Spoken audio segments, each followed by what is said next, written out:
Okay. Obviously, it's an important game for us. It's a great effort, a great win. The start to the game was important, gave us momentum. Great teams are always going to make runs. When they came back and took the lead in the second half, we really exhibited, great poise, and we stayed aggressive. That's what you got to do in a playoff series. I thought, Porzingis was very patient in this game. He's got a top 5 defensive player in the world guarding him, and Kawhi Leonard. They have, that much respect for, his abilities at the offensive end. And he did a very good job of staying patient and finding ways to create advantages as the game went on. There were a couple stretches. I think that, he got a little frustrated and took a couple of shots that may not have been the best shots, but in the end, I loved his discipline, his patience, and the big free throws were huge at the end of the game. And then the dunk, kind of put a cap on it. Doncic was great. Finney-Smith was great. Kleber, those guys all dug in really hard defensively against, 2 of the best players in the world. And, we've just got to maintain the edge.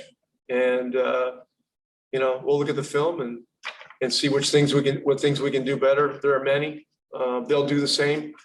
And then we got to get ready for Tuesday. Okay, please state your name and outlet as I call on you. Brad, go ahead. Yes, this is Brad Townsend from the Dallas Morning News. Rick, you mentioned you guys keeping your poise in the second half. Some of those guys keeping their poise, Finney-Smith in particular, is really an unsung player. I just wanted to ask you about his growth and coming up big in a situation like this under pressure. Yeah, and this is where, year 2 in the playoffs, this is where you take advantage of the experience that you had in year 1. And look, Dorian's worked extremely hard, over a 5-year period, 4 or 5-year period. He's one of the most improved players in the NBA. It's happened at a gradual rate. So, he never gets mentioned for, most improved player in a given season. But he is a fearless competitor.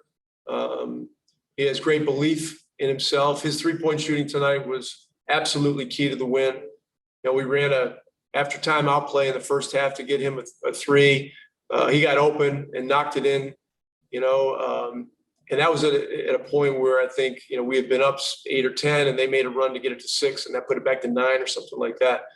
And he's taking on, hellacious matchups every night. It's George and Leonard in this series. And then every night, he's got one of the best players on the other team. Some nights it's a point guard, some nights it's a 4-man. So his versatility is key, but he was great tonight. Tim McMahon. Tim McMahon, ESPN.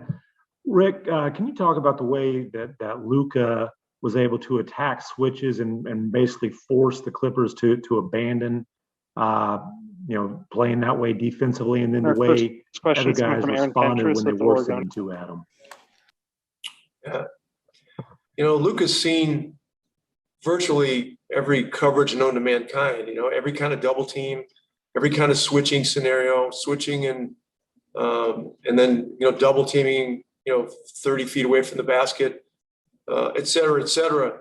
And so it's just a matter of getting to the right spots when he gets double teamed. He's obviously very good against switches. He mixed up, the step backs and the drives. And I thought there were a couple of times he could have gotten to the free throw line down the stretch, but we were unlucky, didn't get the whistle. But he's got to keep giving them a different dose of looks, with a mixture of drives and shots and drives to passes to respaces. But he's a very unique player for a 22-year-old, the level of poise that he has, his ability to slow down the game, to see what's going on. Even when the clock is at, 6 or 7 seconds, he still is able to slow it down and hold that ball just long enough to get a teammate a great look. So he was great tonight, and I thought his defense was very good too. Tim Cato? Hey, Rick, you were obviously just talking about Dorian and his development. Can you take us back to, like, even as he came in as a rookie, and what did you make of him as a player? What challenges did you give to him about where he needed to improve, and how has he done that so successfully over the course of his career here? Well, as a rookie, he was always a soft-spoken, low-key personality, but an intense competitor.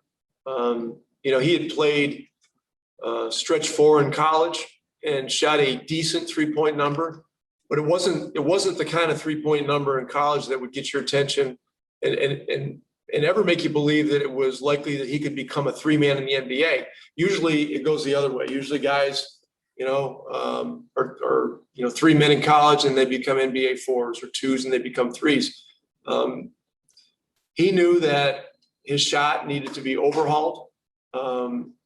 The first year he got a lot of valuable experience.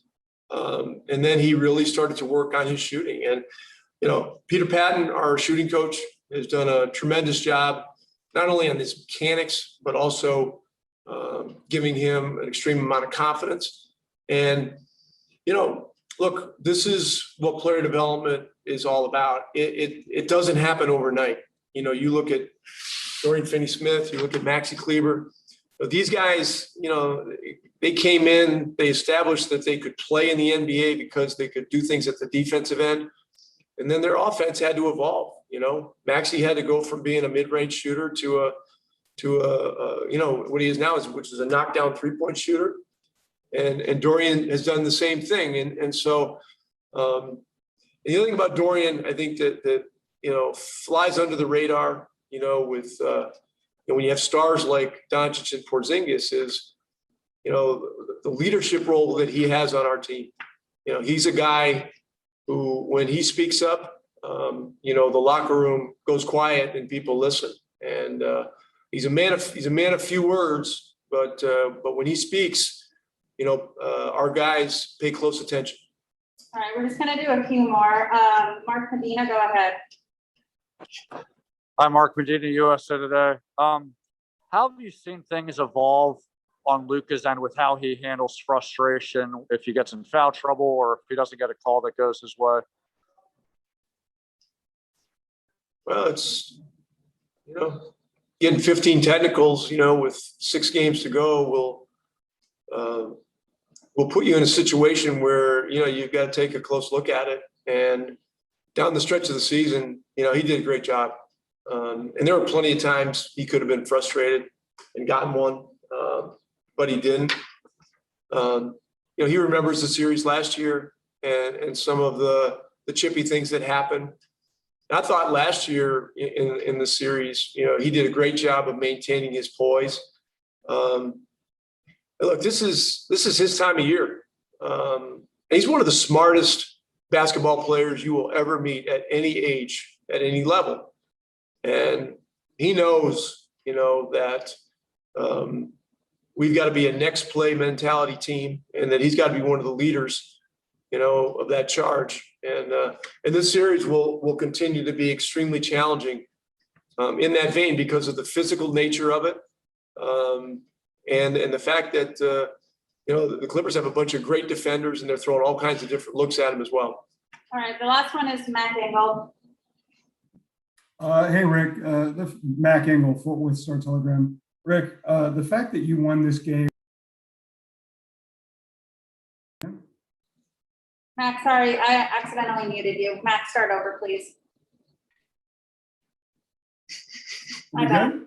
Yep, we're good. Okay. My fault. Sorry, guys. It's all right. Mac Engel, Fort Worth Star-Telegram. Rick, the fact that you won this game with production coming from the likes of Hardaway, and Dorian Finney-Smith, and Maxi Kleber all in the fourth quarter, what does that do for their individual confidence and then your confidence as a team, knowing you can win games like that without being carried by Luka and KP there in the fourth? Yeah, we've got a confident group overall, really. And look, I thought Josh Richardson played a very important role in this game. He made big shots. He was great defensively. The shot he made, I think, at the end of the third quarter was a huge play and a huge momentum play. And look, and here's a guy that, with 3 games in the season, was asked to go from a starting role, which he's been for the last 5 years, to to coming off the bench, and that's hard. That's hard and it's difficult. But he was willing to do it, and his response tonight, was tremendously important. Brunson, this guy's been he's been playing in big games his whole life, and he couldn't wait to play in the playoffs.